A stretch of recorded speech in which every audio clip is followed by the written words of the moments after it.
روس اور یوکرائن کے درمیان جاری جنگ نے جو ہے دنیا بھر کی معیشتوں کو متاثر کرنا شروع کر دیا ہے۔ ہم نے دیکھا کہ جب یہ جنگ کا سٹارٹ ہوا تو دنیا بھر کی سٹاک مارکیٹس بڑی تیزی کے ساتھ نیچے آئیں۔ اسی طرح جو ہے کرنسی مارکیٹ میں بھی بڑی ہلچل ہوئی اور اس کے علاوہ سونا جو ہے گولڈ مارکیٹ اس میں بھی خاصی جو ہے وہ ہلچل دیکھی گئی۔ اور اس پورے ہفتے میں ہم دیکھتے ہیں کہ پاکستانی روپے کے مقابلے میں ڈالر نے دوبارہ اڑان بھرنا شروع کی۔ جو ڈالر کافی نیچے آ گیا تھا، 172 173 تک آ گیا تھا، وہ دوبارہ اوپر جانا شروع ہو گیا ہے۔ اب ڈالر کا فیوچر، ڈالر کے مقابلے میں پاکستانی روپے کا فیوچر کیا لگ رہا ہے، کس طرح کرنسی مارکیٹ کے ڈیلرز جو ہے توقع کر رہے ہیں کہ اگلا ہفتہ ڈالر کے لیے یا پاکستانی روپے کے لیے کیسا رہے گا، اس کے اوپر ہم بات کریں گے۔ ہمارے ساتھ جو ہے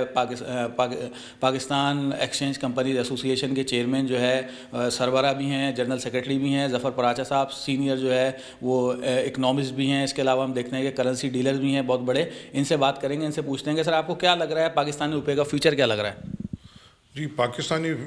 روپے کا جو مجھے فیوچر لگ رہا ہے نیئر فیوچر کے اندر،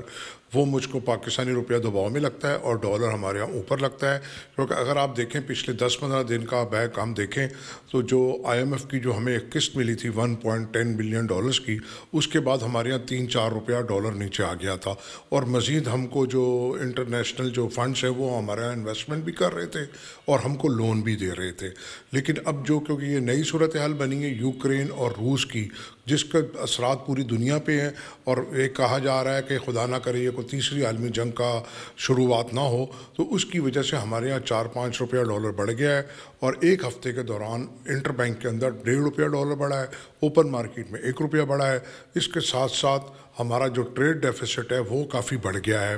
آئل پرائس بہت بڑھ گئی ہے، اور ہم کیونکہ مین جو ہے کنزیوم جو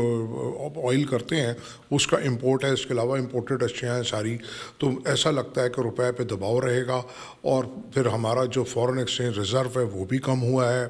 تو اس کے ساتھ ساتھ ہم کو اس وقت بہت زیادہ محتاط رویہ اختیار کرنا پڑے گا، کیونکہ ہم لوگ اس وقت جو بیچ میں ہیں کہ رشیا کے ساتھ جاتے ہیں تو وہ ناراض ہے، امریکہ کے ساتھ جاتے ہیں وہ ناراض ہے، تو ہم کو اس وقت بہت ہی محتاط موو کرنی پڑے گی، اور نہیں تو ہمارے معاشی حالات اور خراب ہونے کا خطرہ ہے۔ بہت شکریہ آپ کا۔ یہاں آپ نے سنا کہ ان کا یہی کہنا تھا کہ آنے والا ہفتہ بھی روپے کے اوپر دباؤ کا نظر آ رہا ہے، کیونکہ جس طرح کے حالات بن رہے ہیں، آئل کی قیمتیں جو ہیں ہم دیکھ رہے ہیں کہ رکنے کا نام نہیں لے رہی ہیں۔ خام تیل جو ہے انٹرنیشنل مارکیٹ میں $100 سے بھی تجاوز کر گیا ہے، اور رشیا بہت بڑا سپلائر ہے تیل کا۔ تو لگتا ہے یہ کہ اگر یہ حالات بڑھتے ہیں آگے کی طرف، جو ہے جنگی کیفیت جو ہے بڑھتی ہے، تو پھر اس کے اثرات ہماری معیشت کو بری طرح متاثر کریں گے، اور اگلا ہفتہ بھی یہاں پہ کرنسی ڈیلر یہی بتا رہے ہیں کہ روپے کے اوپر پریشر رہے گا۔